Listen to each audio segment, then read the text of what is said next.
Okay. Oh, whoa. Premium account is required to stream. You can subscribe. What? Oh, okay. Hey, I didn't know that. Okay. Okay, Elon. Out here doing work. I had no idea. Okay, give me 1 second. Yo, why would y'all tell me that when I'm live though? Well, like that's something I could, maybe get a notification. I would have if I would have known. See? Oh, hold up. Did I just download something? I don't know. That's crazy that they told me that while I'm live. That's actually it's not helpful. Okay, we'll get that figured out. Let me try that in the back end actually while we're live here. Get everything kind of set up. Boom. We got to get the beats rolling too. It was saying it was having issues with beats. So I was expecting that to be a problem, but not this. This is weird. It's all good. How we doing? Yeah, we're a little late. Let me get the lag down. It looks like it's glitching a little bit. Let me make sure it's not doing that. Okay. Yo, am I even signed in? What the? Okay.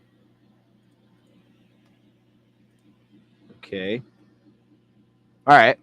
We'll get that. Oh, here we go. Sorry. Hey, just give me 1 second. We'll get this thing rolling. What do I need to do?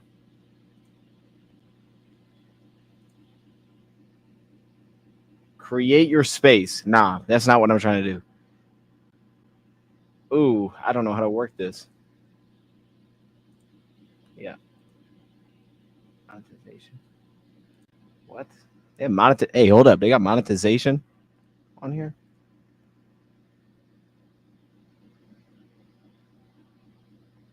What? Yo, hey, I am 18 years old. Bro, X is going crazy right now. How are they going to say I'm not 18? You know what?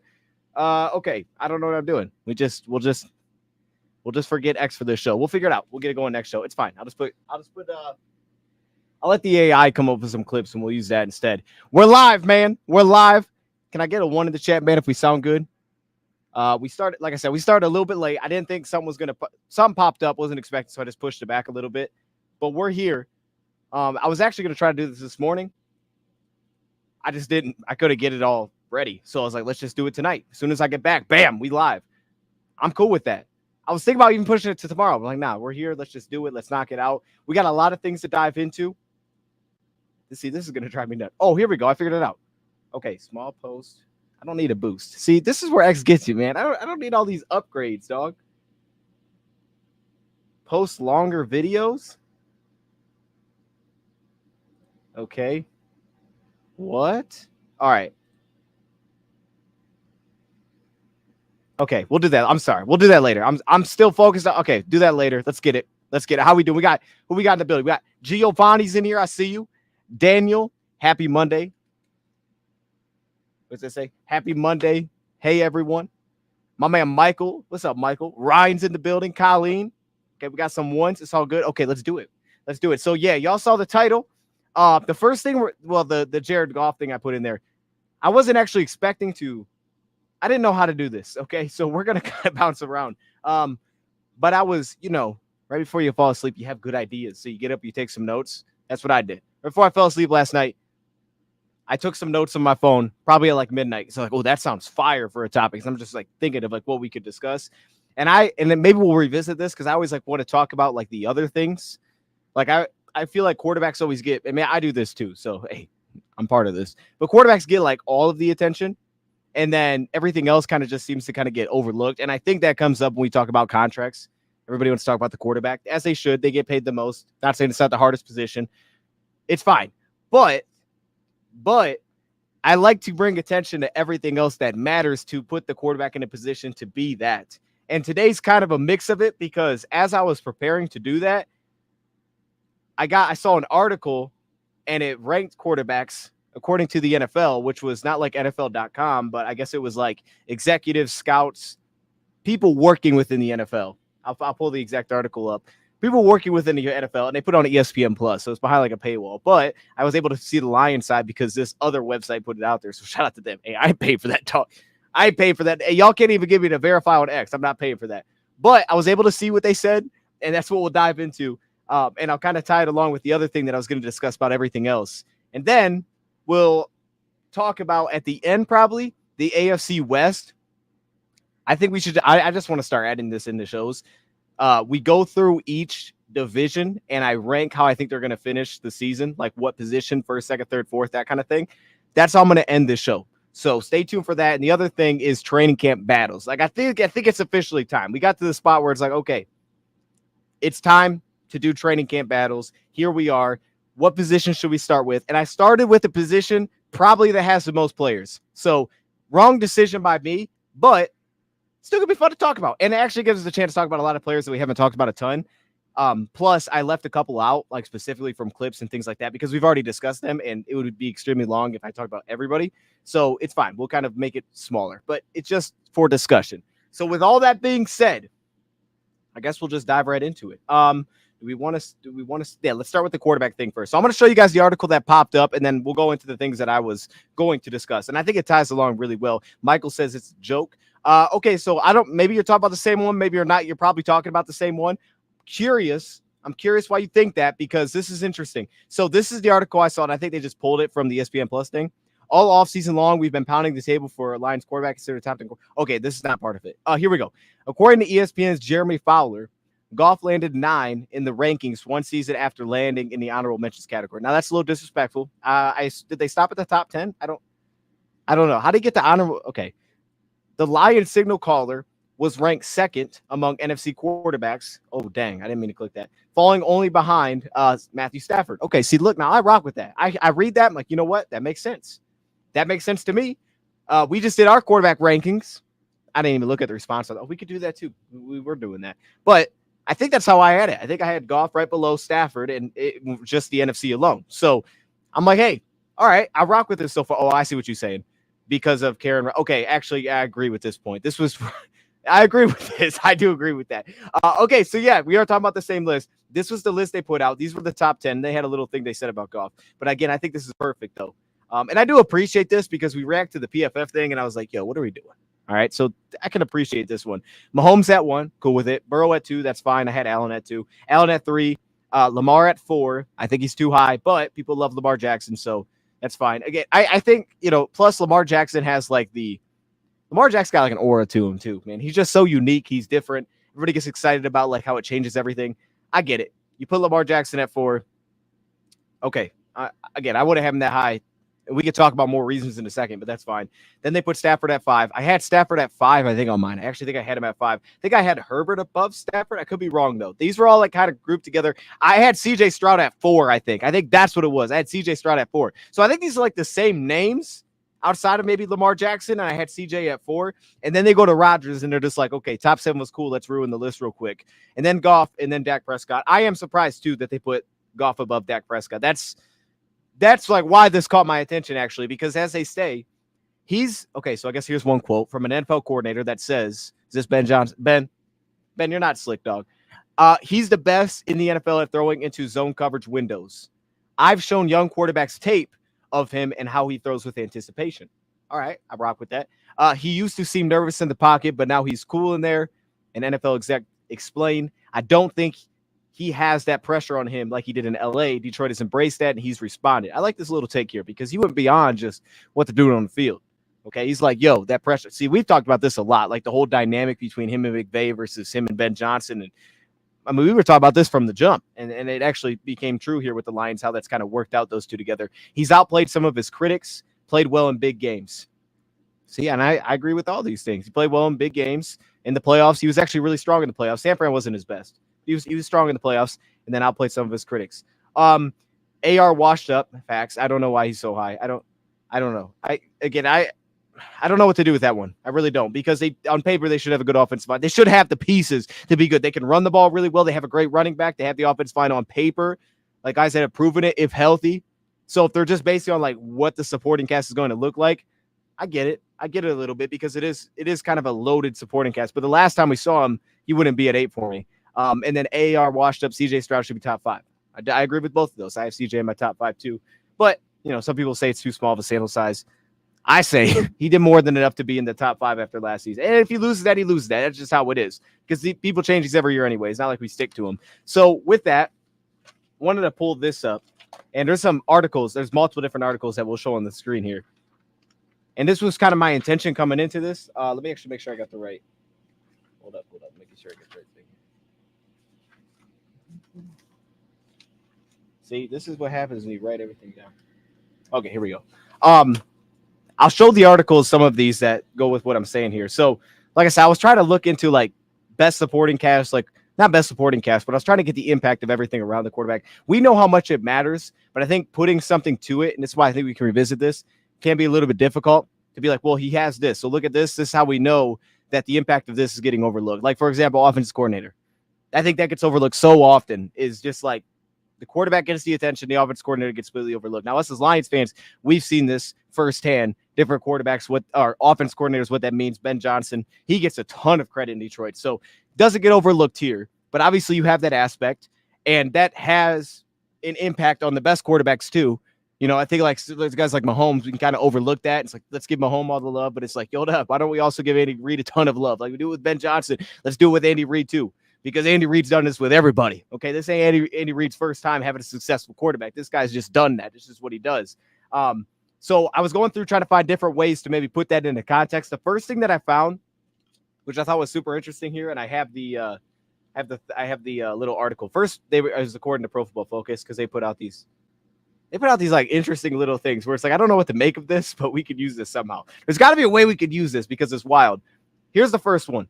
PFF right here. They put together like different like supporting cast metrics. And the first one that stood out, because I think it kind of can give some attention to the coordinator a little bit and how much coaching really does matter. Coaching matters, man. Okay, it does. And we'll talk about this more when we get to our predictions for AFC West. Receiving core with the highest grades, not that one. Open receivers, passing snaps with 3 or more receivers open in 2023. I don't know what they're basing open on, but they're just saying 3 or more receivers were open on a passing snap in 2023. So it doesn't necessarily say that like, oh, they had to get the football. So, okay, you could see who's in the top 5. Kansas City, by far, then Baltimore, then Arizona, Buffalo, Houston. Now, I think when you look at those offensive coordinators, the only one that's like maybe not really proven. I mean, Slowick, he's gone now, but Slowick was like a huge name last year from Houston. Ken Dorsey from Buffalo last season. Arizona, they had kind of a new name for me at least. What was his name? Petzing? Is that Petzing? Petzing was their offensive coordinator. Okay, I see. Big issue for them, though. They just, first off, their team was a mess. James Conner did his thing, but their team was kind of a mess. Didn't have Kyler Murray for a lot of the season. Baltimore at 2, Kansas City at 1. So I don't know, like anybody just want to give Lamar all the love. Like, yeah, I mean, Lamar has an impact of that, but it also speaks to getting guys open. I would give Lamar the most credit of any of these guys from what I've seen, though, because having Lamar on the field, like the run option, opens up all the play action, opens up like, hey, one safety is usually in the box, changes everything in just terms of the looks that they get. And like we saw that first time we played them last season, the amount of just wide open guys for like discipline reasons. It was like, that's such an easy throw because we're leaving dudes wide open because we're worried about something else. So I'll give him a lot of credit for that. But I think that was the first stat that kind of gave some context to this. Now, they put other ones on here. The next one I want to go to, though, not play action. They always talk about play action, but it was pass protection. So they only put the top 5 here, but I can show the whole list if we want to. Pass protection, highest team blocking grade. So they got the top 5. Again, Philly at 1. Philly, to me, I mean, they just have a loaded offensive line, so that makes sense. What I like about this, though, is that this is taking into account, this is last season, but it's taking into account like injuries and who was actually on the field. Like everybody deals with injuries for the most part. I think everybody does. What's up, Kenneth? How you doing? But this actually like gives some attention to the fact that like guys miss time versus just ranking the starting 5. And that's why I love this, because you notice the Lions aren't on here, and the Lions actually finished 12th last season. Kind of surprised me a little bit, but it also is understandable. Games like Green Bay, which was rough, missing both of your guards. Like that was specifically the problem, was last year missing guys on the interior, specifically at the guard position. So we dropped down to 12. But Philadelphia won. They're super talented. Baltimore, all of their offensive linemen were drafted to that team. Minnesota, probably the biggest surprise here, Minnesota, but they have 2 good offensive tackles, so that kind of locks them in a little bit here. Atlanta at 4. Again, that was no I was surprised by, but they keep up. As they invest in the offensive line, they actually do really good putting that together. And then Denver. Again, Denver, I wasn't expecting it. I clicked on something random here. I clicked on Cam Jurgens. But good offensive tackles again. So when I saw this part, I was like, okay, we gotta dive a little bit deeper. Like, let's give some love to the offensive line, because we're about to talk about some offensive linemen. When I was going through, and if we use Pro Football Focus to just keep the metrics the same, because that's their grades, right? So it's not like pressures or something like that. But if we want to keep the metrics the same from the same company, if you look at the quarterbacks that over last season, and you look at, I went through the top, I think this is the top 11 quarterbacks by passing grade last season. Listen to where their offensive lines rank for that quarterback last season. Watch this. Number 1, they had Tua, 16th offensive line. So not great, middle of the pack. Now, obviously, if you've watched that offense, you know, dude, it's like that's like the perfect example that let's give Mike McDaniel some love here, okay? And then the personnel, the receiving corps, which I think they're on there, another top 5. Those guys get open. So 16th, still in the top half, or I guess this is a cutoff of the top half. Continuing, Josh Allen, they had his at 8. Dak Prescott, 11th. Stafford's was at 20th. His was the lowest. The issue with that, though, is he did miss some time, so I think that was thrown off a little bit. Then they had Patrick Mahomes, who was at 7. Jared Goff's offensive line was at 12. Kirk Cousins' offensive line was at 3. Jalen Hurts' offensive line was at 1. Jordan Love's offensive line was at 10. Justin Herbert's offensive line and pass protection was at 14. Lamar Jackson's offensive line and pass protection was at 2. So the top 11, all but Stafford's, were in the top 16, right? All but one. I think that right there kind of tells you what you need to know about, like, yo, the offensive line. Like, after reading that, I was like, okay, if I'm trying to predict teams and like their future success, I probably should start with pass protection, because it seems to have a good correlation. You're usually going to be pretty good. And even if you look at, y'all see Netflix receiver? I did see receiver. Hey, what's up, Sir Richard? We watched some of the first episode. I honestly wasn't that interested in watching it. I haven't watched the other ones, though, so I'm assuming those, maybe, I don't know, maybe they were different. We didn't see Jefferson or Devontae in the first one. I wasn't that interested in it, to be honest. I'm not a St. Brown hater. I didn't care to watch it. But maybe I got to check out more. Maybe that's what it is. I don't know. It didn't interest me for some reason. I don't know why. I was more interested in watching the Giants' hard knocks of the offseason. That's what I wanted to watch. Okay. I was enjoying the heck out of that, seeing all the behind the scenes. Anyway, though, it is cool, though, that they go through the last season. I didn't know that's how it worked. I thought it was like an off-season thing. But then they were going through the season. Like, okay, that's kind of fire. You get some behind the scenes here. That's pretty cool. If you look at last year's playoffs and you look at the teams that got in, almost all of them, top half offensive lines. And the teams that didn't, they either usually had a great defense or a great run game. That just makes sense. I mean, Tampa Bay was 8th. Green Bay was 10th. Lions were 12th. We touched on LA, who's at 20th. Pittsburgh was at 31st, but they found a way to run the ball. They also got some crazy wins at the end. And then also defensively, they're really good. Buffalo, top 10. Philadelphia was 1. San Fran was 24. Run the ball extremely well, and they have a really good defense. Dallas was 11th. Kansas City was 7th. Also a top defense. And then, again, Miami and New Orleans was in there as well, but they do the other things well. They have a really good defense, too. So, like, we know you have to have those things. But I just think that's the easy way to give attention to it, start off with, is give attention to the offensive line. Like, it's a great correspondent to, like, how successful the quarterback's actually going to be. And it's speaking to watching these things, like watching that Hard Knocks episode, specifically, they talked about Saquon, the decision not to bring him back. And their GM, like, it's clear what his stance was. Like, you could hear him cussing about it, how bad their offensive line was last year because of their injuries. PFF ranked them last in the NFL. And even if you looked at an example like that, like how a team like the Giants can go from, I mean, they weren't a great team, but they did make the playoffs. They were 24th in pass pro, 14th in run blocking. And then last year, they were just a disaster because of all their injuries. So, again, I do appreciate that they take injuries into account, who's actually on the field. What's up, Jordy? Hey, shout out to my man Jordy's in the building. Jordy, I haven't showed the shirts yet, but we will do that. I have them right over there. I'm actually going to go grab them in a second here. Shout out to Jordy, man. Jordy hooked me up with some Lions gear, so I'm pretty fired up about that. They came in sweet, too. The Davenport one was the first one I opened. Pretty fired up about that. It was kind of weird seeing Davenport's name on a Lions thing. It's amazing, though. But the Sione Vaki one, that one hit, man. That one was it. That 33 is nasty. Okay, we're going to show those in a second, though. Shout out to Jordy, man. I appreciate you. Okay, I have two more. I have a couple other like graphics that I want to show you just to kind of dial this in a little bit more. There was 2 of these, and I think both of these were done during the season, so it's not like a full season, which kind of stinks. I'm probably going to also do these out of order versus how I wanted to, but that's fine. I put numbers to them, but we've already bounced around, so it's not going to make any sense anymore. Okay, so here's the first one.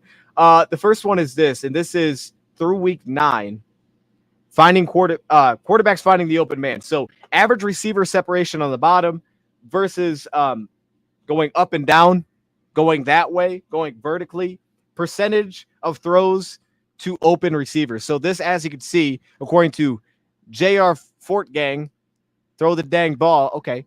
And look at, I didn't read that before. And look at the average separation a quarterback's receivers generate and how often the quarterbacks throw to an open man. So the separation. So on the bottom, San Fran by a mile creates a lot more separation than anybody else, according at least halfway through the season, according to our guy JR here. And then, of course, I mean, some of these aren't surprising. Daniel Jones maybe a little bit against only halfway through the season, but it also makes sense why he is so low in terms of percent of throws to open receivers. Number one is probably because they couldn't block anything. That probably doesn't. I would assume that was a fact. I don't know what week was, but do y'all remember the primetime game? It was early in the season. It was a nightmare, dude. It was so bad. You felt bad for Daniel Jones. Like, this is terrible. It didn't matter who they threw out there. So there's that. That's probably a fact. And he got Hurts, which I don't know what the heck they started doing in the second half of the season, but it was like the worst offense of all time. First half was great, though. They're a hot start. Again, Kirk Cousins, Lamar Jackson kind of ties into what we just, kind of put together. Jimmy G's up there. Again, great weapons. That probably helps. Look where our guy Goff is. This one just stood out because it was interesting. Goff was way back here. He's over here with some good quarterbacks. Love, Josh Allen, Mahomes. He's back here with some good quarterbacks, but he's not above average here. And also, he's at the very top by a pretty nice gap in terms of throwing to open receivers. That's who we know Goff to be. Actually, I saw a thing from 2022. It was interesting. It showed like biggest rates between like big play percentage and negative play percentage. And Goff was like at the very back where it was like, if it's bad, it's going to be bad. He may not give you the big special plays. He also doesn't give you a lot of bad plays because he dropped his turnover worthy rates. But when it's bad, it's going to be bad. I was like, yeah, that makes sense. Makes tons of sense. But anyways, I think this graphic also in the right way shines really good light on him. Like, he's usually throwing to an open guy, even though they're saying through the first 9 weeks, the guys weren't consistently open. He's just making the right decision. So I think there is some credit that needs to be given there. So now we're flipping it back over, right? We give credit to the coordinator. We give credit to the offensive line. Also, here we have to flip it and give credit to Goff. We talk so much about Ben. I do as well. He does a great job. But there's also the flip side where it's like, hey, throwing the ball to the one guy that maybe gets open on the play, that deserves some credit because just because you're getting somebody open doesn't mean you're actually getting the ball there. So clearly he's got a really good feel within this offense. So that was the first one. And then the second one I wanted to show, is this the second one? Yeah, this is the second one. They're similar. They're very similar, but they're a little bit different. The second one was this. How often quarterbacks, okay, I shouldn't have clicked it. I clicked it though. Okay, let me move it over because you guys can't see that. Okay. How often? Nope, that ain't it. There it is. How often quarterbacks throw to open wide? Oh, how often quarterbacks throw to open or wide open receivers and their charted accuracy, 5+ yard passes. So it's got to get down the field a little bit. And then he brings up, the mess with Bryce Young, and you obviously see where he is. Like, that's super highly accurate according to Football Insights. Just nobody's open. Look, bro. Hey, Bryce Young was going through it. I don't think they did enough either, bro. But first off, the offensive line was a disaster. Secondly, bro, your best receiver was Adam Thielen. Adam Thielen cooked. I'm not hating on Adam Thielen, but my goodness, bro, this graphic says it all. But if you look, where's Goff at here? You can see where he's at in terms of percentage of throws to where a receiver is open. And I think, again, this gives direct credit to the coordinators. Like, we can see that. Tua makes sense. Everybody would be like, yeah, that makes sense. Tua's at the top. Russell Wilson makes sense. Great offensive mind. Derek Carr, maybe a little bit surprising there, to be honest with you, but Derek Carr's up here as well. Then Brock, then Burrow, Watson, Geno, and then Goff is up here. I think this is 11th, if my math is correct. And highly accurate. He's above average in terms of highly accurate throws. So kind of wanted to give some love to both sides there. Again, I didn't really dive into this as much, but I think those graphics kind of put some attention to that. I didn't get to dive into it as much, though, as I wanted to. So that's something we'll have to revisit there. Let me make sure I didn't miss any notes of what I want to hit on here. I don't think so. I think I hit on everything I wanted to. Okay. I had a 6 on here. Where did the 6 go? Oh, okay. Yeah. Oh, just to put it out there so everybody knows. Lions offensive line last season, they had him 12th in pass protection. Again, they're taking injuries into account, so it's not just your starters. They have us his number one offensive line going into next year, but we had backups playing. That'll hurt anybody. It's what hurt the Giants. But they had us 12th last season. The year before that, though, we were 22nd in pass pro, ninth in run blocking. This last year, we were, I think, second in run blocking. I think we were second in run blocking. We've always been a really good run blocking team. Year before that, we were 19th in pass pro. And I think that's 14th in run blocking. So just to kind of put it out there, it's not like we've had, the best pass protection either. So, again, just kind of backing up what the guys are saying, the execs. That was my problem with the last rankings. I didn't feel like they were getting enough credit to make the right decision. Clearly make the right decision. Even PFF statistically will tell you that Goff's pressure rates turn into sacks at some of the lowest amounts in the NFL. So I think, again, just, give us some more love. Shout out to that article for the most part. I didn't agree with all of it, but I see what y'all are doing. I'm cool with that. I like that one better. I like theirs better. So, okay. I think we hit on everything we needed to there. Oh, okay. Let's just go on a little side note, though, because I did find these stats, and I just thought, like, yo, we got to share these. I'm mad I didn't see these before I did the Carlton Davis video. Like, why did I see these afterward? But here we are. Carlton Davis, just so you all know if you didn't know, Carlton Davis in 2020, this is so side note, but I got Carlton Davis in 2023 ranked 9th in the league in tight coverage rate.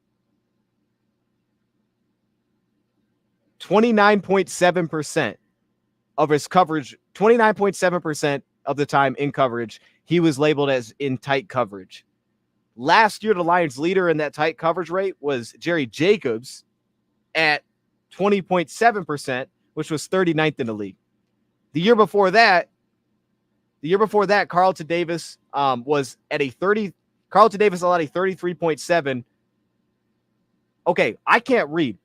Open rate, 33.7. That's what it is. Is that what that is? Hey, that's insane. Hold up. Did I write that down correctly? Dog, I'm going to have to find this because if that's real, that's disgusting. Both of them were in the, like I think that one was, that was the 11th best in football. If that's real, that's disgusting. 33% of guys getting open. Hey, that sounds insane, but it was 11th. So the first one, I think, was top. First one was 9th. Second was 11th, basically saying he's very tight coverage. So I found that just kind of looking for the other stuff, but I was like, hey, that's interesting. We should have put that in the Carlton Davis video. It would have fit. I just didn't do it. I didn't know that was a thing. Amon-Ra first down is a beast. He and J-Moore are going to be turnt this season. I got a parlay up to $800 on the game. Nick Chubb was oh, dang. Yeah, that's tough. Did anyone see the video of Nick Chubb squatting 1,000,000 pounds? I didn't see that. I saw yesterday, actually, the play that he got hurt on again. It popped up on YouTube. I wasn't like just watching the injury. It was like other plays. But I don't know if you guys have seen it. The NFL put like that movie together of like the season. I started watching. I stopped watching at the end. I'm not going to lie. I don't know if they showed I'm sure they showed the playoffs. I just stopped watching. So I was like, I don't really want to see that. But up to the playoffs, it was fun to watch. We had a lot of good in there, a lot of highlights. They had, I think, one loss in there or something, but it was a lot of highlights. Lions-Bengals Super Bowl. Lions-Bengals would be a nice jersey matchup for Super Bowl. Bengals got some fire jerseys. Yeah, they do. Those are clean. Year of the Cat. Yeah, that'd be fire. The truth is in the building. I'm already scouting for fantasy football. Oh, hey, you getting on it. Getting on it. Okay, I see you. Hey, I'm fired up for fantasy this year, man. I think we got some things. What happened to Nick Chubb? I think they're talking about last year, Ken. The injury he had last year. I think that's what they're talking about. And then recovering from that. But now I'm fired up. I think we might have some cool things coming with fantasy this year. So I just want to have a good year, man. Usually it's not a good year. Last couple years ago, I think I beat Brad. So we set the bar. Hey, look, the bar is not very high for me for fantasy, but it's okay.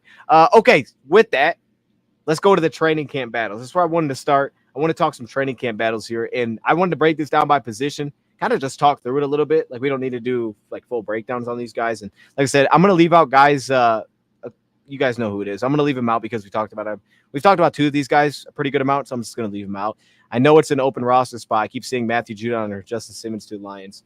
Yeah, the Matthew Judon would be a trade. Look, man, only reason I posted that short is because I saw it on X and someone said it, and I was like, oh, I already have a video of this, so I just posted that.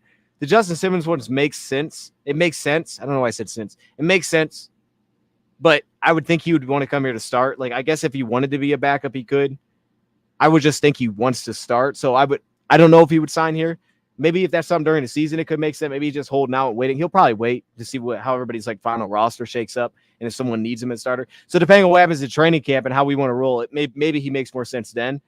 I think that's probably what he's doing. Because I don't think most teams probably don't feel like they need to see Justin Simmons. Like last year, he was good. It was like he was coming off a rough year. He was good last year. So they may feel confident, like knowing what he's going to bring. It's just like, when do we feel like it's going to fit? I think a lot of teams have optimism of what they're going to have, and then they find out, it's like, all right, we might have to do something about this. Matthew Judon would be amazing. Not sure how realistic. I mean, I think it's realistic that he get traded. I think it's very realistic that he get traded. I don't know why New England would not want to move him necessarily. Like, if they got a better deal than what they could get when he hits the open market next season, if he does, and they don't want to re-sign him, which would make sense that they wouldn't want to re-sign him based on where they're at, I think it's very possible that someone would make that trade. I mean, the issue with Matthew Judon, though, would be, would they get more by trading away Judon or letting him become a free agent? And if he signs a pretty big deal, depending on how he plays, say he plays really well, he has like, I don't know, 13 sacks. He plays well, he becomes a free agent. Yo, they might get like a 3rd round pick for that. Like, if they don't replace that financially, they might get like a late 3rd, comp pick.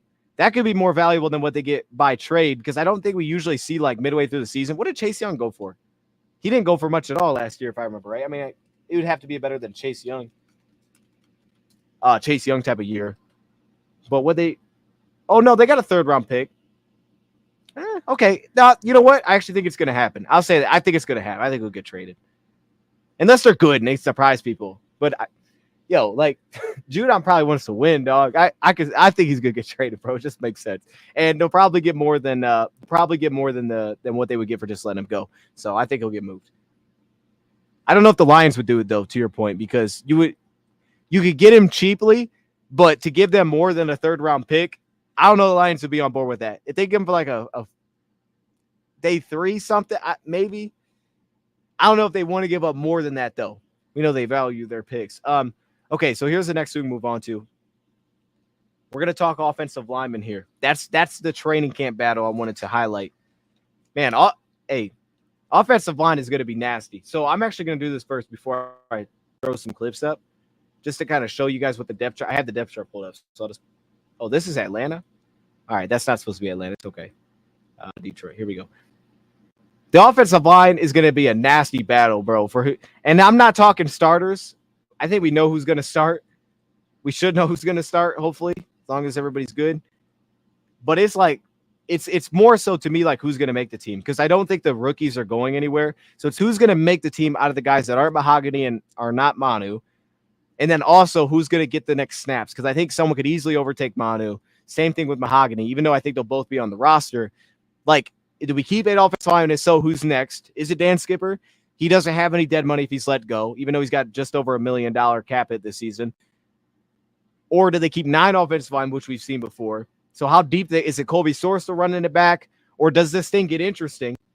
And the Lions aren't like, hey, we have to keep Colby because he was a draft pick. And they're on board with saying, hey, one of the UDFAs, you got a real shot. Even the UDFAs are interesting, especially because they couldn't end up on the practice squad. So just seeing how they perform could be interesting, because like we saw last year, I mean, at one point we had veterans getting signed to practice squad offensive linemen. Like, bro, you can't have enough offensive linemen that are just sticking around. We've seen guys get moved up. Who was it? Connor Galvin got moved up last season at one point off the practice squad. So there's still that battle that's there too. But man, who makes the team? Who kind of sticks around with the Lions, I guess, is the biggest thing here, because there's a lot of names. And today we're going to be focused not on the 2 draft picks, because we've already talked about them, even though I still got to do my Manu video. And also, I don't want to talk too much about Dan Skipper or specifically Colby Sorsel, because we could talk about them, but I'm not going to do like a video thing about it, because we did that in our last DODcast episode. So I'll leave that there. We could talk about him, but I want to leave that there and not really show clips. The other guys, though, KO'd, who we haven't talked a ton about. We've talked about Michael Neese a little bit. Matt, I cannot pronounce his last name. Talked about him a little bit. All the UDFAs. Nite Mutai, who we've talked about like none at all. Connor Galvin, who played left tackle in the preseason last season and was actually pretty good for us. Yo, this offensive line depth, like, it's weird because I don't really feel great outside of the rookies in saying that they're going to make the team. Like, I don't really know how this is going to happen. If I was guessing, I would say Sorsel's going to make it. That'd be my guess. And Dan Skipper's going to make it, and they figure that out. That'd be my guess. But I really do think, like, depending on how the season goes, bro, these are all up in the air. The offensive line battle is going to be nuts. So as we're talking about this, I put together just like random clips from all of these guys. All of these guys talk about, is Mahogany going to be healthy for camp or preseason? That's actually a good question. Here, let me do this real quick. Hey, can you give me a 1 if this thing popped up? Because I saw my mother monitor, so I don't know if it's. Okay. Can y'all see the mouse? I don't know. It should work. It should work. I think it's on there. You know what I'm saying? I can't see the chat right now. I got the thing going on. Okay. Okay. All right. All right. With that, we should be good. Okay, I see the ones now. I see y'all. Cool. Okay. Full screen it. Oh wow, that's not full screen. What? That's screen down. Okay. So yeah, I just want to make sure we had clips. Mouse gone. Okay, mouse gone. Oh, so when I switch monitors, it leaves? Now that's crazy. Okay. Hey, that's okay. Anyway, sorry, this is so random. Okay, let's do this. Let's talk to some of these guys. First off, I want to give some attention to the UDFAs, bro. I gotta give some attention to the UDFAs, man, because we start with Kingsley first. Kingsley had the buzz, man. You saw I said defense fine? No, you're good. What'd you say? I didn't see it. I must have missed it. Oh, how about bets? Yeah. We're gonna talk about that. That's an upcoming one. I want to knock some of this out because I know this is gonna be the longest one. Kingsley first, man, though, because this was the guy with the buzz. He was the guy getting guaranteed money as UDFA. And to me, like, I went through, watched a little bit more Kingsley for this video just to prep from what I did the first time. I still haven't done like a full breakdown. I don't think we'll ever get to that. Played center the last 3 years with Florida. He got that guaranteed money, 23 years old, 6'3", 302. Here's some clips against Georgia, for example. What I think Kingsley's got going for him, chat, let me know what you think. I think his versatility, upside, is what he's got going for him. When I watch Kingsley, I see more traits than anything. And that would be like, okay, that would make sense that a team would want to give guaranteed money to that guy. Because athletically, he's a little bit gifted here. Like there's more upside athletically when you watch. You can just see him taking off there and running. Like there's more upside here, I feel like, with Kingsley than a lot of these players where you're almost like, okay, that feels like he's going to be pitching into a backup. I think Kingsley, on the other hand, there's upside that teams could buy into here. You know, he's quick off the ball. He's got a real high pulling upside. He's also versatile too. So it's like you can, like on this play, you can do the zone blocking with him. You can pull him as an offensive lineman. Like certain offensive lineman, like we'll get to Connor Galvin. Like a lot of his stuff is zone blocking because it's just of his build. I don't think you're limited with this player. He's strong in the core. Now his anchor's a little bit upright, which I had an issue with. Hip flexions there, inside hands. Now that here, let me pull this back real quick because I just want to show some different clips. The idea of him playing guard, I don't know if it's going to happen. But there are instances where I'm like, okay, he might have to be faster here at the NFL to make this work at center. But at guard, could there be a possibility of this? Yeah, there could be. There could be a possibility of this actually working here. So that's where I think the flexibility comes in. You see the leg drive there through contact, get up to the second level. The athleticism is just there. So to me, this is not my favorite UDFA the Lions brought in as a center. I know he got the guaranteed money. I can understand buying into the trades and just saying like, hey, if we can just clean some of the issues up that we have here, this could turn, and it probably feels like more of a practice squad fit, but you give him guaranteed money. That's not a practice squad move. That's someone that you're trying to keep around. So to me, like, there's the little knocks that I have, sitting in a stance, those kind of things. But for the most part, widening his base on contact, those kind of things. Like there's a lot of fixable traits versus athleticism, which is pretty strong with Kingsley. And not necessarily all the testing things, but it's just like what you see when you watch him. So to me, Kingsley's one of the most interesting ones because you see the guaranteed money, but yet he wasn't my favorite UDFA offensive lineman to watch that we brought in. That moves you on to Brian Hudson. And it's weird. A lot of these guys have very similar builds, 6'4.5", 300 pounds, longer arms here, 32 and 3/4 inch arms, which is nice as well. And to me, he was a little bit more smooth here. Okay. I like Brian a little bit more. The issue with Brian though, is you can see he's just built different. He's a little bit taller, definitely does not have the frame that Kingsley carries. So you see that dude's a finisher though. You saw in the first play, dude's a finisher, wide base on contact. He struggles to reset on reach blocks. I don't see the core strength, maybe even the flexibility that we would see from a guy like Kingsley, which opens some of that scheme upside there. He gets leverage, though. He does show the knee bend. As I touched on, he's a finisher. Strong hands when he strikes guys. And he also plays with some pretty good timing as well. Like you see it right here. Boom. When he's just, and this would be a finisher aspect. You always like that with offensive linemen. He also looks stronger and more locked in. I'm not worried about him at all. Oh, I missed who you guys were talking about. That's why. Oh, you're talking about Sorsel? Yeah, Sorsel. People don't give Sorensen enough credit. He practiced at right guard, but then they put him at left guard and right tackle. Yeah, the first game he played, they put him at right tackle, right? That was Atlanta. He was guard. Then his first game was at right tackle.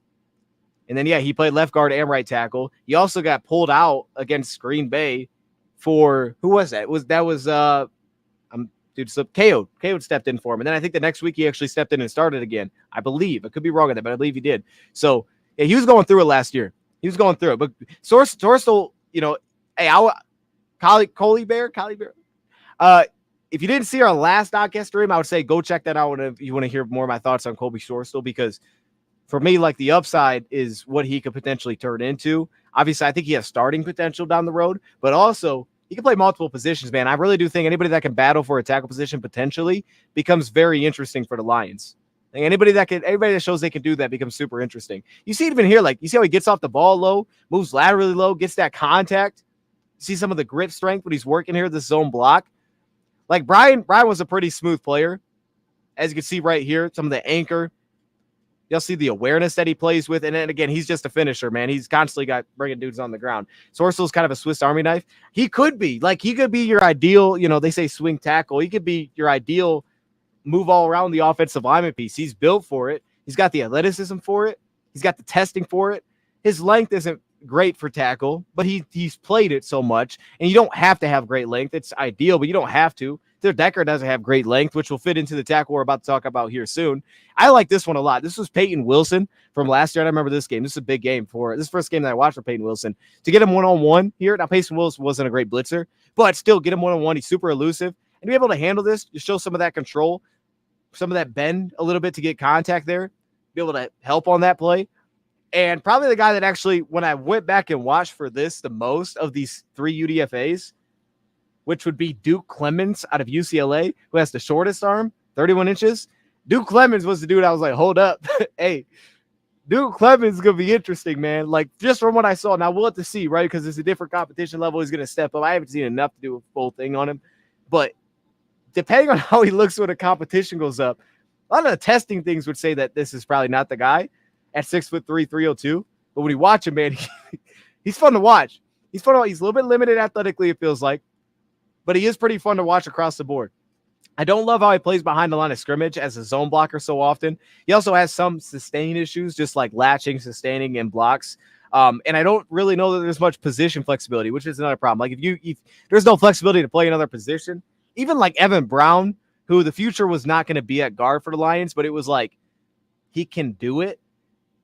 You can get away with it. But, like, I don't know how much position flexibility is actually here. I could have missed. Maybe he did this back in college. I don't think that he did. Maybe he did. Maybe that helps him a little bit. That'd be my biggest issue. Is I just don't know how much position flexibility Duke Clemens actually offers. We'll talk about him more in a second. My man, Jared. I say that right? Gerard. If the defense doesn't improve with a revamped secondary and the other resources invested, do you think Aaron Glenn stays? If it doesn't, like, if it's okay, so you're saying basically if it was the exact same as last year, do you think he stays? I would say probably not, unless they win in spite of that. Like, if the Lions went out, went to the Super Bowl or something, I don't think he'd go anywhere. I think you'd find a reason to just be like, oh, keep him around, because we did what we did, we accomplished it. But if it was just okay and you didn't get to that level, I think he'd be gone. So Aaron Glenn's in a weird spot because I think for Aaron Glenn, like, it can be very easy to, kind of give him the benefit of the doubt. And I think that's very fair to do. Like, we just hit the numbers. Our tightest coverage corner last season was Jerry Jacobs, who was 39th in the league. Like, it's very fair to be like, yo, he needs more than this. But at the same time to what you're saying, it's like, yo, yeah, it does have to. We just really haven't seen it on a full season. We've seen stretches of good defense. We just haven't seen it for a full season. And there's still, like, issues that I have personally with certain things that he does. But at the same time, I also know exactly what I'm getting from the coordinator. He has a great connection. Obviously, him and Dan Campbell are on it. And I think if I was a betting man, I don't think that's going to happen because I think that Aaron Glenn knows, like, from everything that I've heard, and this is just hearing it through the offseason, we know that Aaron Glenn was willing to just adjust to everything that he had. Like, oh, I got this corner, I'll play this defense. Like, oh, I got Amani, let me do more of this, that kind of thing. But everything that I've heard is that, and I don't know, is this true? We'll find out. We'll find out if this is true. But based on what the Lions did, this is true. And we saw it year one. Everybody said, hey, Aaron Glenn, he loves to play. He wants to play heavy man-to-man coverage. He wants to play one-on-one on the outside. Like, that's what he wants to do. It's almost like what I think Harbaugh, he wants to run the football. Everybody is now saying that. Like coaches, like you can hear whenever they talk about Eric Glenn, like, yeah, he's got what he wants. This is what he wants to do. So I don't think it's going to be an issue because I think the defense just will improve. It's just going to come down to health. First off, DJ Reader can play. So if Reader's healthy, he's going to make us better. And then it's like, is Carlton Davis out? He's going to miss some games. I would bet on him missing some games. But is he healthy for the most part? And then it'll be difficult because if he's not, then you'll have that side where you're like, okay, well, hold up. These are rookies. Like, there will be that conversation of like Amik. I like Amik. I don't think he's a top corner, but I like Amik. Brian Branch is a dog. We know that now. And then you would have Terrion Arnold. You have Enos Rakestraw. You'd be like, yo, but these guys are rookies. And then there's that you'd fall back on. So, yes, if they're healthy to those two additions specifically, there is no excuse. The defense should be much better statistically, no doubt. But if they're not, and the Lions are successful as a team, and those guys miss time, and statistically they're similar, I don't think he goes anywhere because they still be able to fall back on that aspect. I don't know if that makes any sense, but that's kind of how I feel about it. Source still going against Kenny Clark is a blessing in disguise. To be honest, bro, everybody going against Kenny Clark was a disaster. Young O-line dudes getting their play attitude. They put a platter out. Yo, Kenny Clark's a dog, bro. Kenny Clark don't get enough love, dude. Kenny Clark not get enough love for what he could be, for what he is as a pass rusher. Green Bay's D-line's legit, bro. They had, what was it, Slayton working against us? I was watching it today. They got dudes, man, but Kenny Clark's a problem. You're right about that. He's a problem. Graham Glasgow was struggling against it interior defense fine. He was struggling big time. So I don't think you're wrong. The truth, I think that's a great point, especially when we talk here about and we move over to why does his name Kayode? Kayode played some good games in the regular season, but his worst one during the regular season was Green Bay. When he stepped in, that was the worst one. I didn't think it was terrible, though. I still walked away, and I was like, this isn't that bad. It's not great, but it's not that bad. It's things to like here. The playoffs were probably more of the concern for Kayode because he wasn't great in the playoffs. Like, you could get by with it, but he wasn't great. Branch should have won Defense Rookie of the Year. Who won it? Who won Defense Rookie of the Year last year? I about said Sauce, but that doesn't. Who did win it last year? Hold up. I don't know. Because there wasn't like a high defensive player taken, was there? I don't know. Undersized nose tackle still crushing dudes. Yeah, no, he's a problem. Will Anderson. Okay, but that's fair. That's fair though. Okay, I hear you. I'm not mad at it though. Plus, Will Anderson's so much easier to judge. You know what I mean? I don't know who votes for these guys, but I'm gonna put money that half of them are just like, okay, let me see the numbers. And that's 100% fair. But like, they're banking on the raw numbers. I get it. That's what they're doing. So when you see that, it's like, okay, what do you have? Double-digit sacks? All right, go with that, dude. Plus, in fairness, their defense was a lot better. He wasn't the only reason for that. It was a lot better this past year. And his number two is basically Jonathan Greenard. Now, you give Greenard the credit and take some away from Wilson, but those two together were awesome. I'm not mad at it. Will Anderson was awesome last season. But Brian Branch, he should get some sort of award because Brian Branch was – maybe they got to make a second award there. Like, it can't be a defensive end. Secondary defensive rookie there, something like that. And Sauce won it the 1 year, but Sauce, Sauce had all the buzz too, bro. Like, Sauce had all the advanced metrics out there. It's like, yo, this guy gives up 0 reception. Like, yeah, he had all the buzz, bro. Hey, as the truth says, hutch over Ahmad Gardner. Hey, all right, I'll continue rolling here. We'll kind of roll through this one a little bit, but this is the guy that interests me, man. This is the guy. It's Duke Clemens. You can see the entry angles to the second. He plays with a low pad level up to linebackers. He is built for double teams, just like the makeup that he had. Now, he's got the short arms, but you usually don't see him lunging. You don't see issues with the short arms, which is another thing that I like. He's got tight hands and pass, bro. Now, his weight distribution to me was a little bit of a problem. You can see right there, a little bit of that forward lean, but still able to lock out. Then here against Utah, see him in pass protection here. When he gets up on guys quickly, I love the guys that can play like those, jump sets, short sets, get on guys quickly, fast, tight hands, leveraged into contact, pretty strong on initial contact right there where it just locks out immediately on the play. He's got strong hips. You can see he's got some explosive hips that can move guys. You can see him run through contact consistently. A lot of our guys have that same trait. A lot of guys they brought in the ability to run through contact. Plus core strength, great base width that's pretty consistent as well when you watch him. Yeah, that's the guy. That's the guy for me, man. I'm really keeping if there's a UDFA keeper out, I'm going with Duke Clemens. I think they're all interesting, but he's the guy from what I've seen so far. I think Brian Branch didn't win because of the injury, not being utilized consistently all year. Like the position moves or moving in positions, multiple game stretches where they got like a dozen snaps. Was there multiple games where you got a dozen snaps? Hey, that's crazy, Lions. You guys Y'all were crazy for that. If that's true, that's crazy. Lions, I don't know what you guys were doing. That sounds possible. I just think that's insane. I don't know. Watching the 2020 offensive lineman, I hated Neil. He was so undertaught, undercoached. Dude reached on every block. Yeah, I didn't, bro. I'll be honest, bro. I didn't watch none of Evan Neal coming out. I didn't watch none of that, dude. But I'll tell you what, man. It is cool seeing different perspectives of how offensive linemen are taught versus this, like from the coaching perspective. It is cool to see that and just kind of see what they work on. Like to see offensive linemen in practice and see like, okay, here's the drills that they go through. It is cool to see that. Like you kind of see like what are they dedicated to trying to improve? Where do they spend their time? And I think a lot of the things that I talk about with traits, like you don't always see. I mean, obviously some of that comes back just to the weight room, but like even like some of the advanced, like they're working on flexibility immediately with these guys. Like a lot of the traits, maybe you don't see them in the practice field. It's almost the other stuff that you see them working on. It's like the footwork. It's all those things, staying low, sitting down, those kind of things. So yeah, I guess if you come out and here's the thing I was always told, from this guy, like, yo, and it's always the top grade for every position, but like the offensive lineman's smart, bet on that guy. bet on smart offensive lineman. And I remember when Trevor Keegan came out, that's why I liked him out of Michigan. We'll see how it pans out. He wasn't special athletically, but he was smart. He's very smart in pass pro, or as a blocker in general. It was like, yo, bet on that guy. He's a smart blocker. And we'll see how that plans out. But from a scouting perspective, that's how I was always told. I look at it again, it was like 20 snaps. Dang, that's rough, man. What games was that? Okay, so let's move on to the other guy that we have not given like any attention to, but this would be Nitain Mutai. Now we're going to show some Vegas clips from the preseason specifically. Yo, Nitain Mutai, when he came out for the draft, he was a 6th round pick back in 2020. 44 bench press reps. If y'all weren't aware, he did 40. I think he set the record. I don't know if it's still the record. Just over 32-inch arms, but he did 44 bench press reps. The positive is you can see it. Like when you watch him, like, oh, that dude's pretty strong. Downside is there's also big time issues here. Nitain Mutai is interesting though, because what he does well, he does extremely well. And he's also had really good games that he's put together in the NFL. Not every game, but he's had good games in the NFL. That obviously wasn't a good rep there on the interior.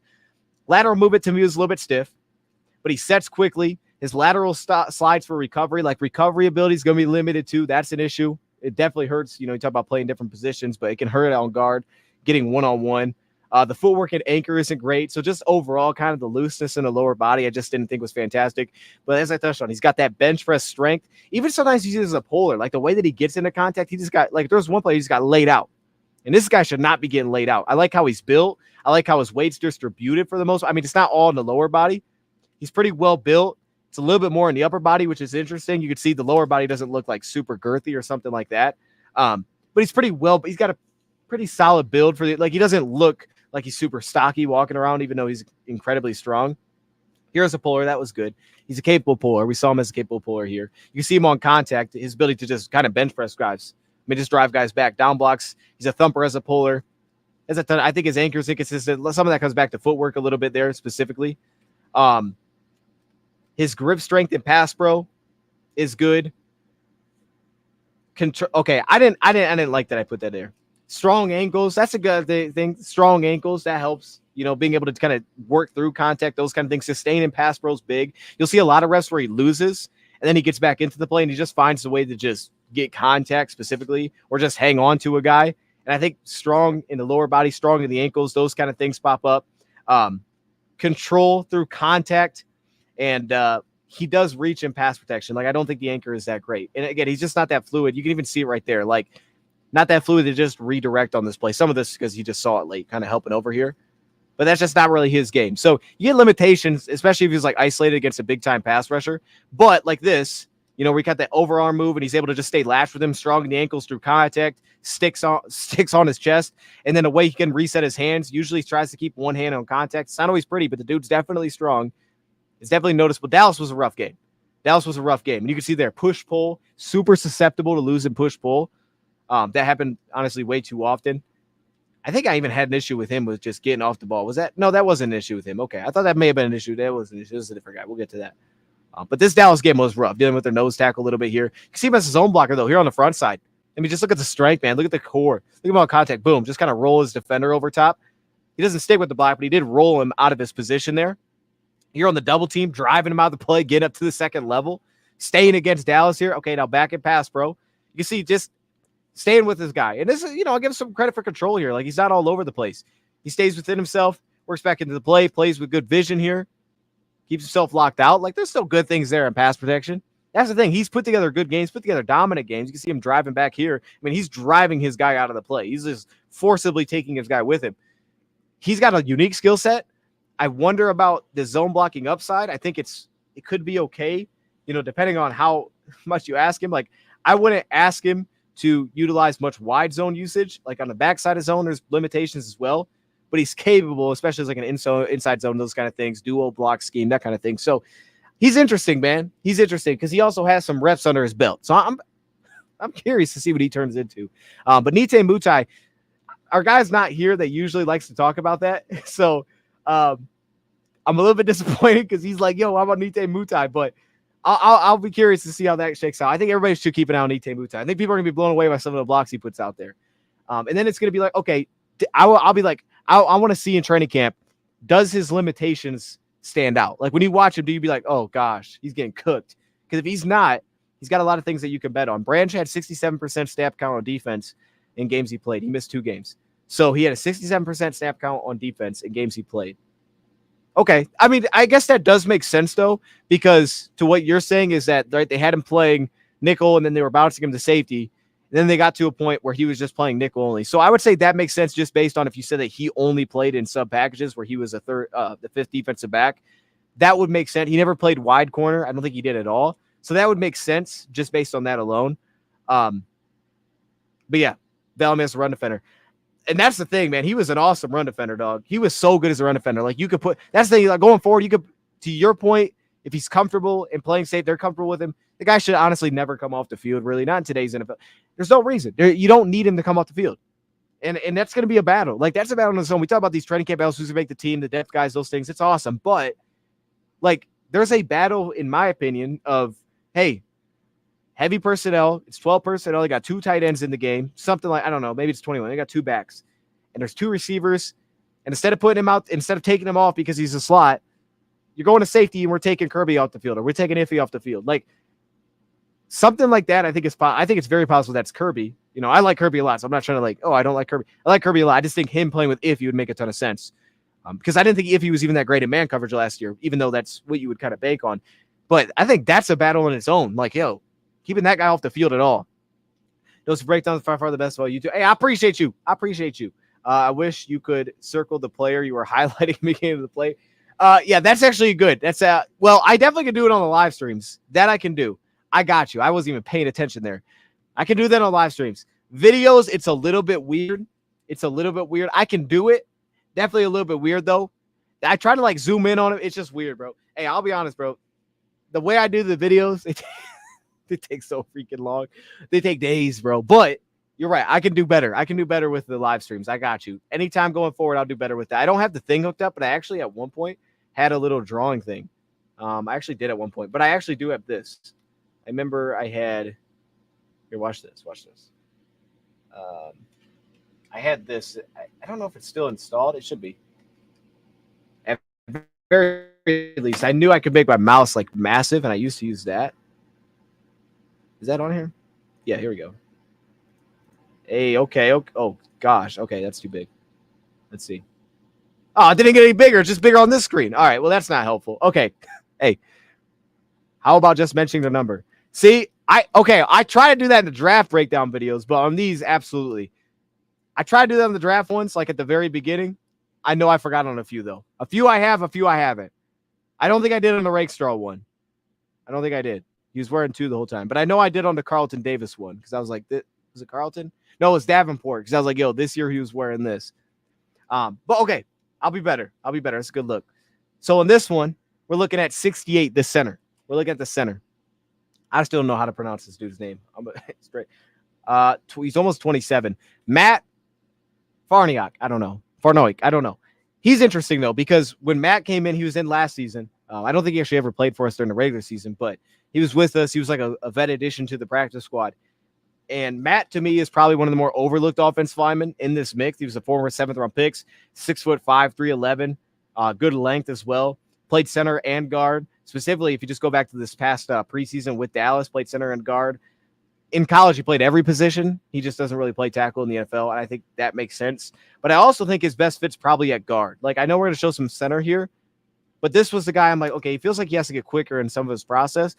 I think he actually may be a better fit at guard. Also, his height isn't the best either for center. He kind of looks like a guard to me when I watch him. I don't know. That's kind of how I feel when I watch him. But either way, having the flexibility is going to be helpful. I remember we signed him last season. It was like, oh, man, he can play everywhere. And I don't think he ended up playing really at all for us. But some of that mirror ability is a little bit questionable, in pass protection. But like we talk about feet running through contact, so now we're going to see him at left guard. Like I said, a lot of our players kind of have that we seemingly bring in. He's on the ground too often too. I think he's on the ground way too often. He's on the ground on double teams. He comes in high. His pads rise throughout the rep. That's the other thing that I had there. He lets guys kind of play underneath him a lot on contact. So just being on the ground too much. Here is a polar. You can see, this looked rough, bro. I ain't gonna lie. This looked disgusting. Oh.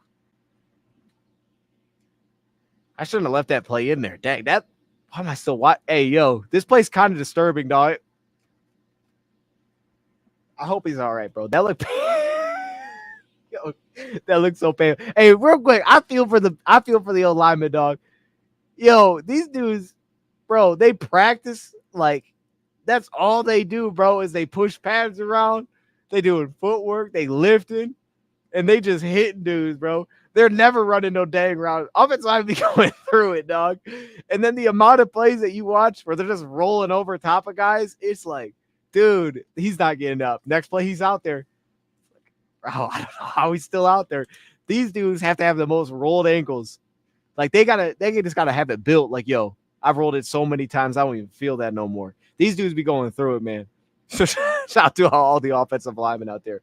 Here's a zone block. And he's capable of both. Like he's capable of both, both schematically. And I always think that's like what makes the Lions so unique as a run block, so great as a run block team, is they're very diverse in what they can do. It's why a guy like Mutai is super interesting, because they can do certain things with him really well, but can they do everything with him really well that they want to get to, depending on who they're playing, or is there certain matchups that they would play him in and others that they wouldn't play him in? I think that's always an interesting aspect here. And you can even see the strength right here. That's why it's rare for offensive linemen to rarely play more than 8 years, rarely. Hey, that's a good point, too. That's actually true. I never even thought of that. I mean, it's true, though. Like, bro, Frank Ragnow, oh, my. I don't want to lose Frank, man, but it makes sense. Frank be doing with everything, though. Frank got throat issues, all these things, bro. But Frank broke the injury report like 7 times. Yeah, it's crazy. I mean, they be going through it. That's what I'm saying. They don't even just go through it. Like, these dudes need rest, man. They don't just be going through it in the game. They be going through it in practice. It's like, yo, your practice looks awful. I ain't even gonna lie, bro. But you can see the entry. Like, you could see it. And now, okay, Raiders weren't great at stopping the run. That's something that's worth bringing up here. Like I said, in the double teams, right? I thought throughout the rep, you would kind of rise up a little bit, lose some control. You can see it right there. We kind of slides off a lot of double team blocks. So that needs to be cleaned up for us. You can see some of the reset there with the hand usage a little bit, but his anchor still kind of gives out on him. What do I have listed there? He's got lower body flexion for recovery. I think he's got functional strength. It's adequate. It's just that his initial anchor was an issue for me. His initial anchor was a problem. And you can see it right there. Kind of reset, but the initial anchor doesn't really sink in the way you want it to. So let's move on now to a guy that played with the Lions last season. Let's give some attention here. One of the greatest, Joe Thomas, retired because he had no more knee cartilage left. Gosh. Dude, that sounds terrible, man. And now having to deal with a knee injury, because, bro, here's the thing. Like, from my experience, just having knee injury, it's not even about pain. It's just like, yo, you can't rely on it, man. Like, just trusting your knee when it's injured is a problem. Y'all probably know what I'm talking about. Probably like that with everything. But, like, trusting it is just like, yo, I'm about to plant. Are you gonna be there? That kind of thing, dude. Hey, man, I don't know, man. That's rough. I gotta assume knee cartilage is painful, though. Like, straight up, that's probably painful. Let's move on to KO, though. And KO'd 74. He's right here at left guard. KO'd at 6'3", 307. KO'd awesome because, bro, he's worked for us. Like, he came in as a 2022 UDFA.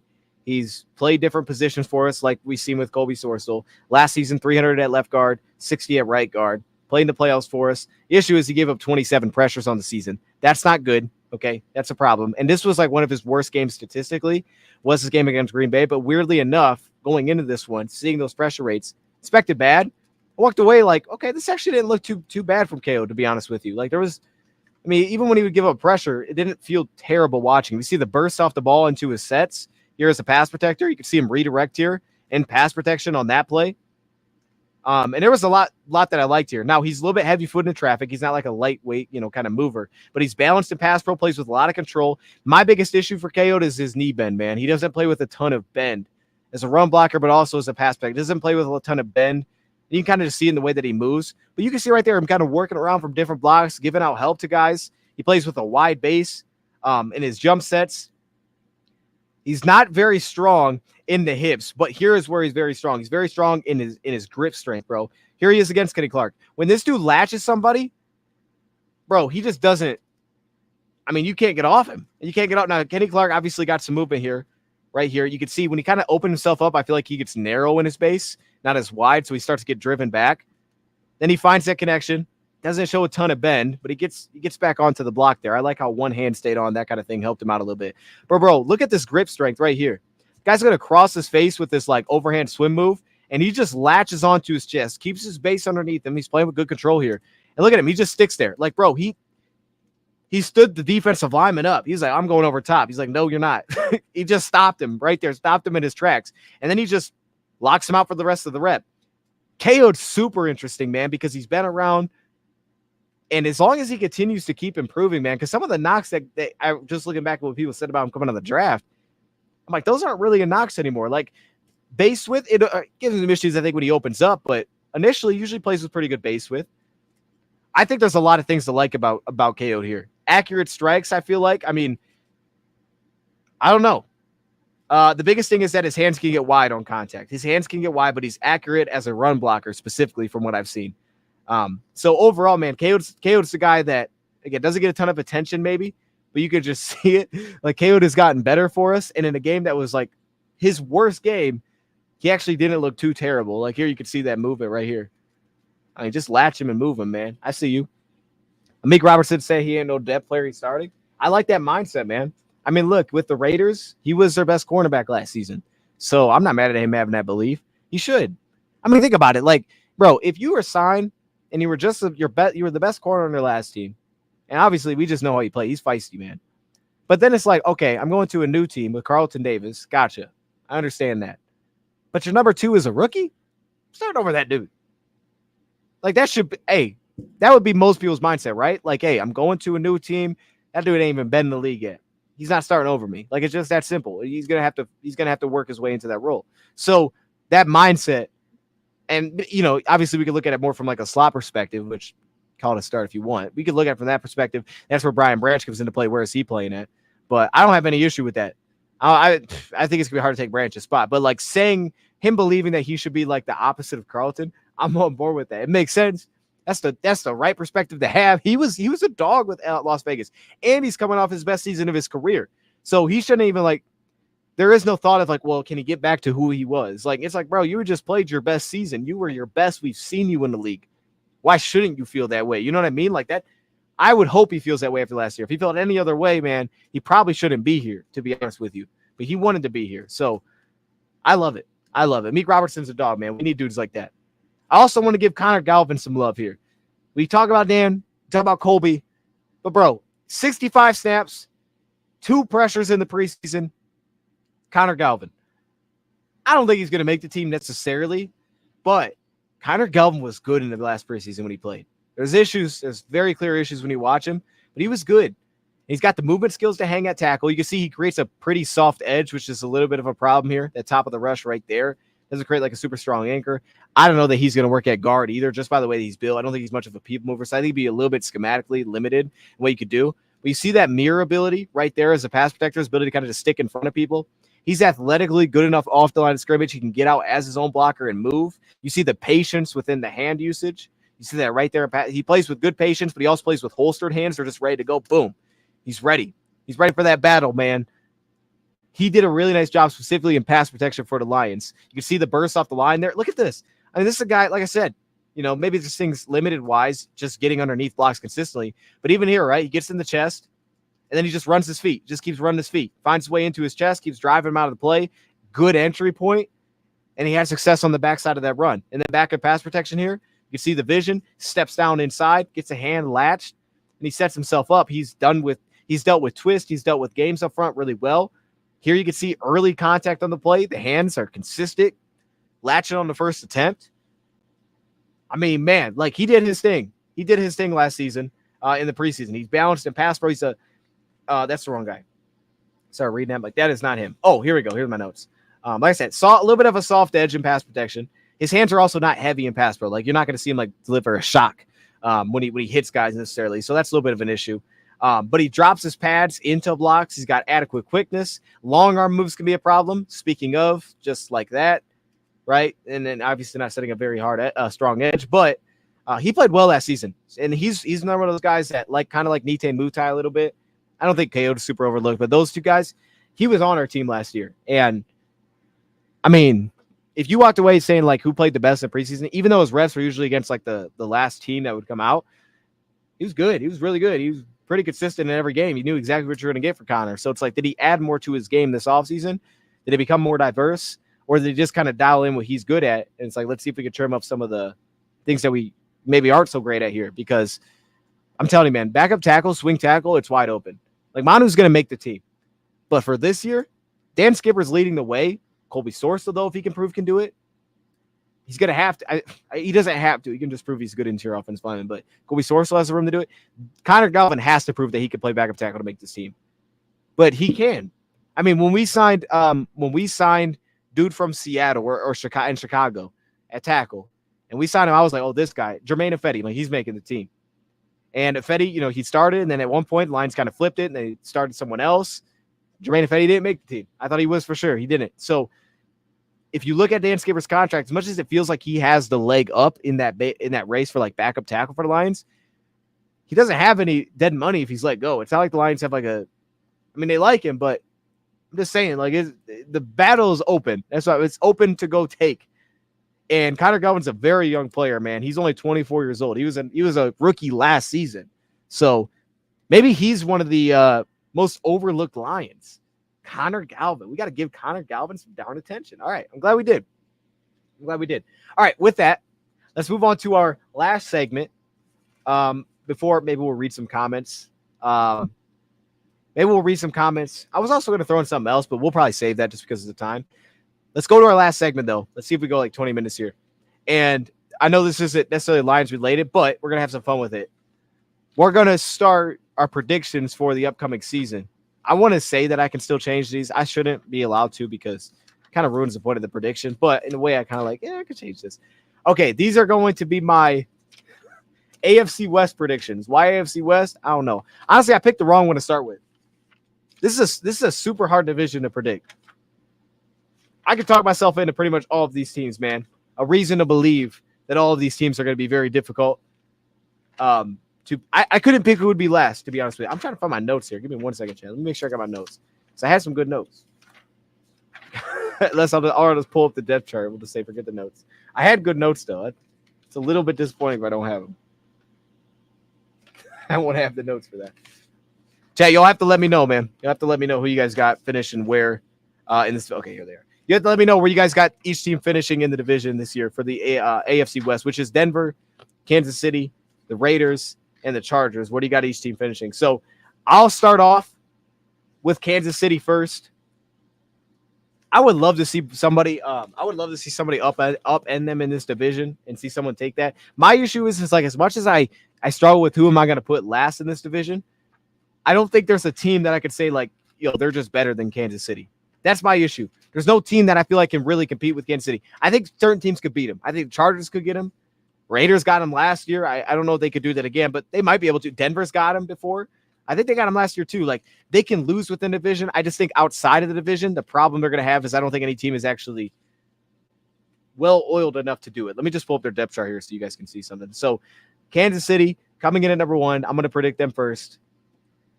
If I get that wrong, bro, like I should get that one right. That should be the easiest one to get right. But I don't know. I want to take somebody else to go win this division, but I can't see it.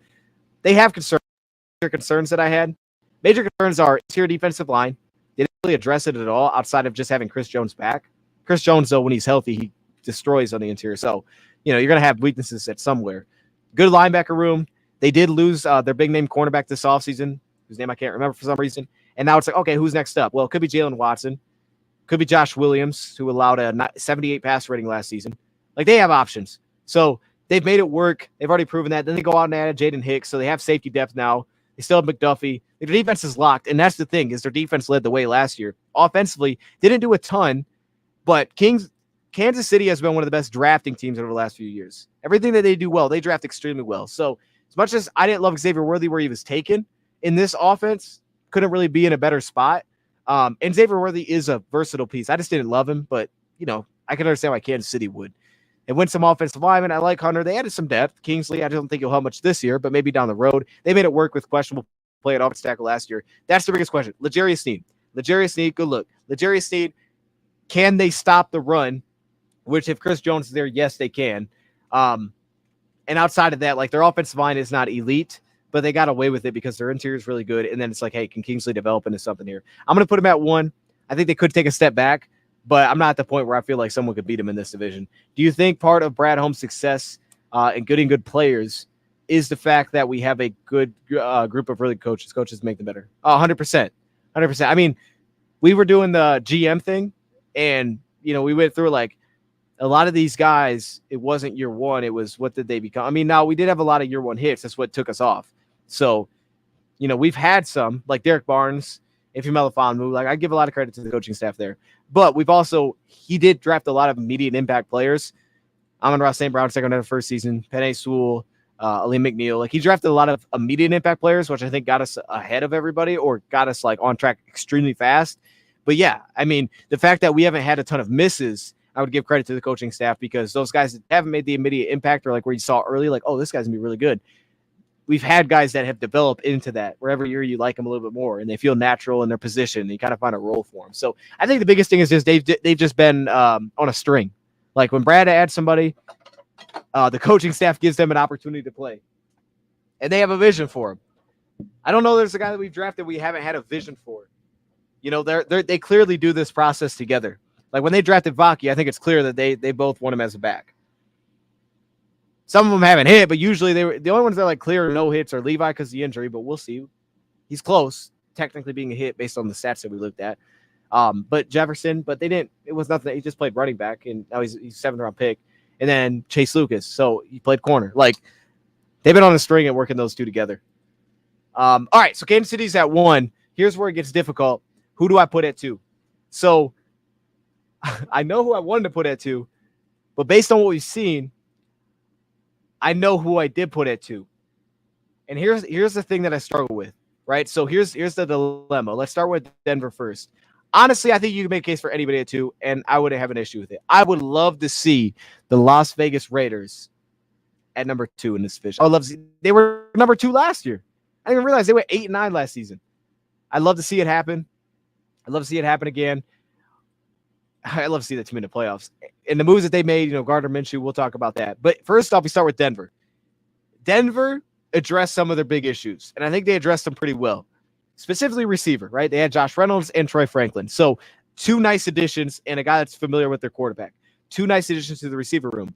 And this is already a team that has one of the best pass-protecting offensive line, because last year, I think it was Luke Wattenberg. Like, they have 2 good offensive tackles. No, it wasn't Luke Wattenberg, but it was 2 good offensive tackles, and they have Quinn, who is probably their best offensive lineman. They have a good offensive lineman already. They can run block. They can pass protect. They have good running backs. They added Audric Estime. It's just they have to be healthy. They have a good offensive line, and they have improved their weapons.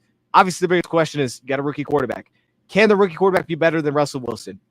Maybe. But does he have to be for them to be second in this division? I don't think so. What stands out, though, is the big issue, which is, can they stop the run? They had John Franklin Myers. Remember how bad they were the worst team in the league when we played them to stop and run. And they have DJ Jones. Their defensive line is not very good, in my opinion, not from what we've seen so far. There's not a lot that Zach Allen, Baron Browning. It's not a lot here that I love. They got some nice pieces. Abrams Drain makes their back end interesting, and usually they make that work. Levi Wallace, Riley Moss, Jonah Ellis, nice little addition. But to me, that was the biggest issue. And while their offense got better, and if you wanted to just say I'm banking on Sean McVay, I'm not Sean McVay.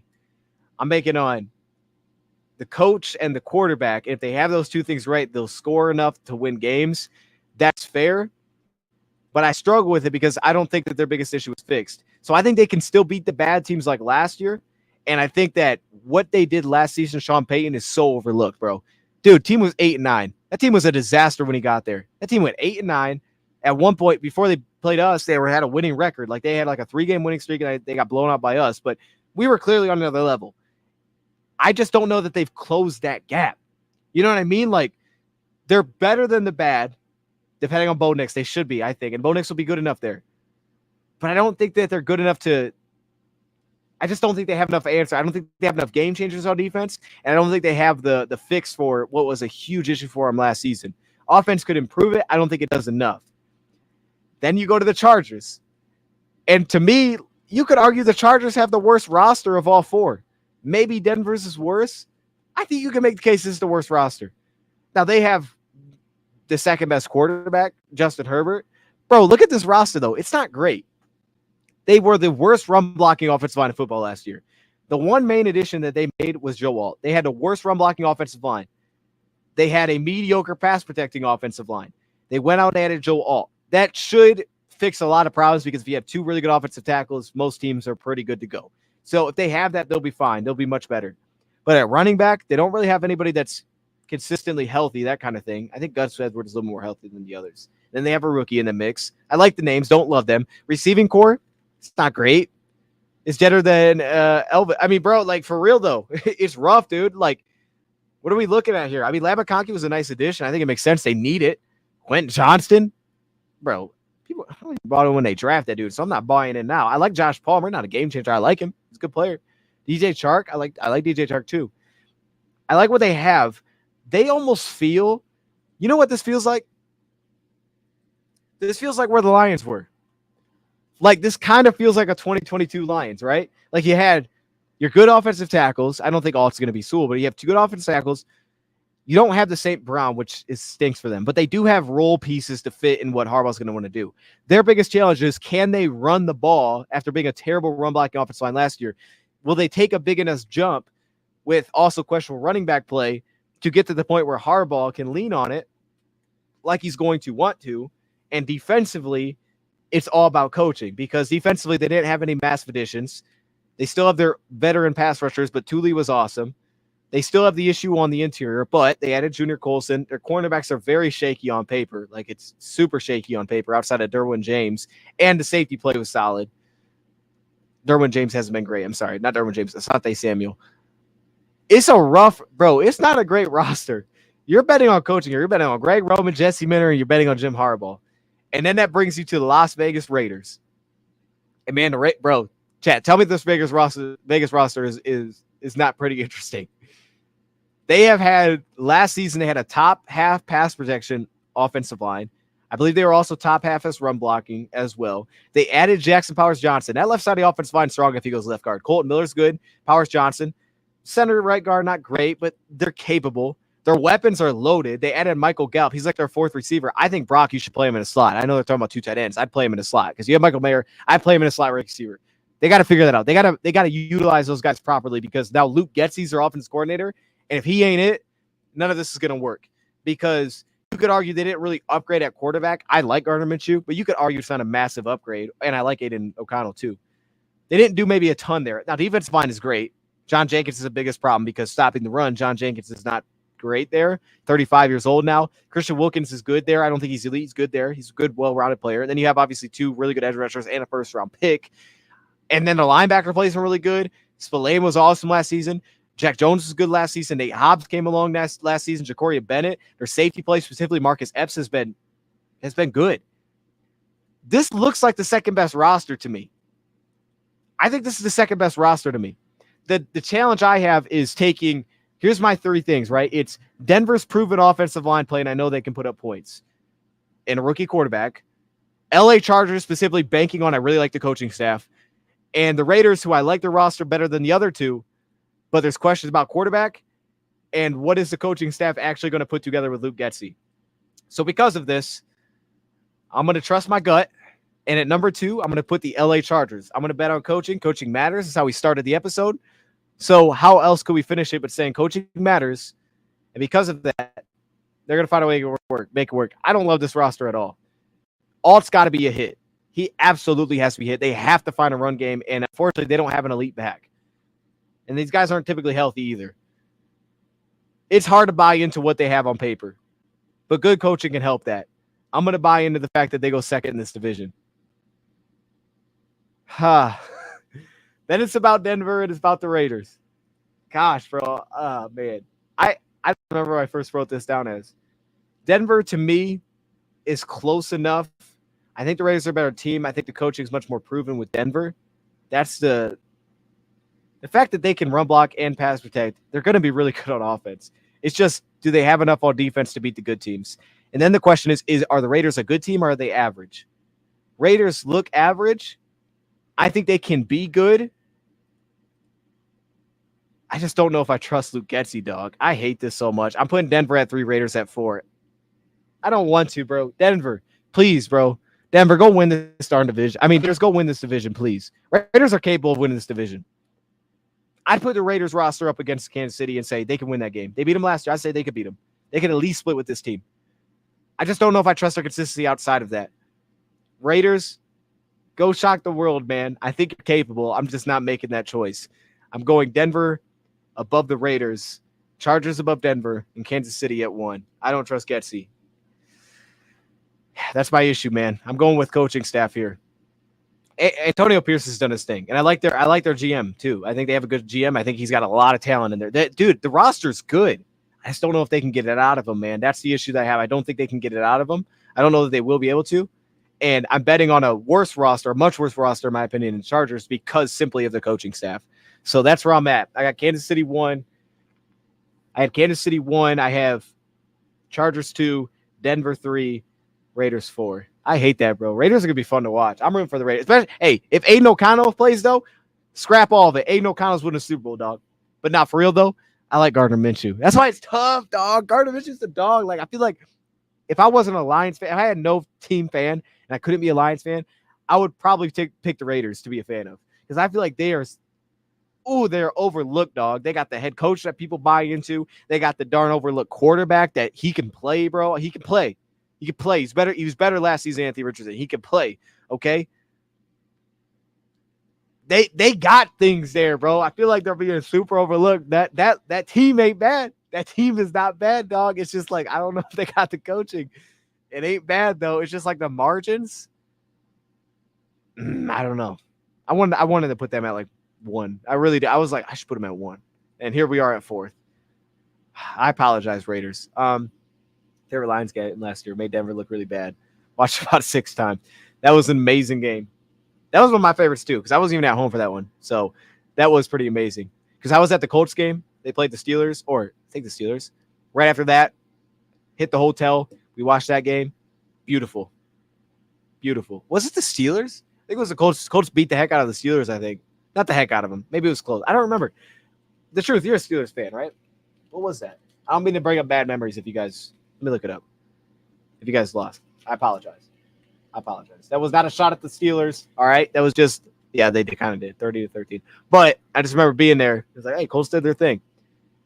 And then we did our thing. So, I don't know. All right, we'll see, man. We'll see. I'm gonna wrap it there, man. We hit 3 topics, pretty much about 30 minutes each. That was pretty awesome. We kind of nailed the timing. I think we'll be back for another live stream probably on Wednesday. I don't know when exactly. I'm still trying to get Rad on. We'll see. But I definitely know I can get some other guests on. So we can make that happen. We will make that happen because we got to talk training camp battles. I want to do another segment on that, kind of knocking some other ones. If you guys have any ideas, man, always send them over, especially on Twitter. Just like send me a ping thing or whatever. Do that. All right. Send me that if you guys have ideas. Yeah, it was Steelers goal. It's no shots. We started Mitch Trubisky. Oh, okay. I didn't remember that. Okay. Yeah. Yeah, no, that's tough. That is tough. Hey, Jonathan Taylor is good too, bro. Speaking of fantasy, whoever was talking about, they were talking about fantasy earlier, bro. Jonathan Taylor, hey, why does he get so overlooked? Goff gets disrespected. Was that episode 4? That was episode 2. Here was episode 4. Real quick, before we end this, actually, he was waiting for the rest of the AFC. Nah, my bad. Hey, every show so far, we're gonna do it. Every show going forward, we're gonna do another division. I didn't want to do them all at once because then we'd just be done.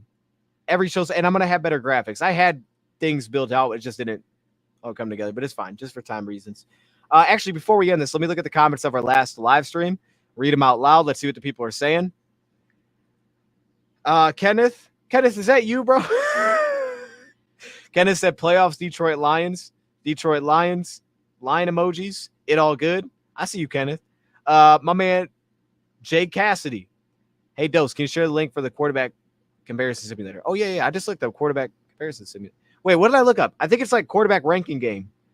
And then my man says Warzone, shooter games suck. You need to get on some racing games. All right, I don't know what. That's so random, dog.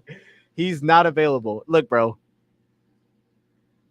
I was a big racing game guy in the past. I don't have the same love for him anymore. But if it's Heat, speaking of though, College 25 dropped. I know all the heats about that right now. I definitely want to get on that. So y'all, hey, I'm gonna put a poll up. You guys will have to vote. Anybody that's playing NCAA 25, tell me what council you're on so I can get the right council, because I want to do like a online franchise. I want to, or dynasty. I want to bring it back with college football. I've had discussions about that off, like, yo, bring it back with college football. Yes. So y'all will have to let me know. Anyway, though, I'm gonna leave it there. I guess we got 2 minutes. I don't really know what to say. I mean, honestly, how y'all doing?